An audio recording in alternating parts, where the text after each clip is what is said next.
Dry and withered leaves are a sign of time. When the succulent appears to dry leaves, we quickly remove it. Many people ask why it must be removed. The main reason is to remove dry leaves to help the tree trunk breathe. Dry leaves, after being wet, will easily become infected with fungus and rot. If at this time we do not promptly remove the dry leaves, then the fungal disease will spread to poles and other healthy leaf stalks. Soon you will see the leaf stalks turn black. The leaves become transparent and fall off. From simple things that can destroy a healthy succulent plant. So please regularly remove these dry leaves. We can use our hands to remove dry leaf stalks. If the leaf stalks are stuck to the stem, you can use a picker to remove the leaf stalks.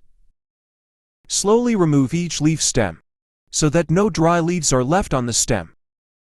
If your plant never removes dry leaves, and fungus causes stem rot or petiole rot, the first thing you need to do is identify rotten spots on the stem.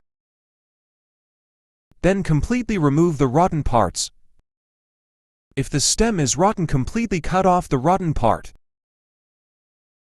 Then use carbendazim to disinfect. Leave the tree for 1 day. Then if you have root stimulator, apply it to the previously cut poles. Place the stems 5 mm above the water and wait for them to take root. After the seedlings take root, they will be replanted in soil. At this time, use new soil. Avoid reusing old soil infected with fungus that can spread to new plants. If the plant has leaf stem rot, remove all affected leaves and peel off the rotten stem. Then treat it in the same way as treating the rotten stem.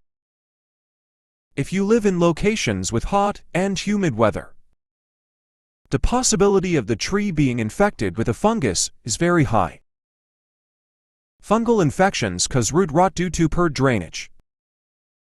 Fungal infections are caused by not regularly removing dead leaves. Or it can also be infected through insect bites. So please use products to prevent and treat fungus.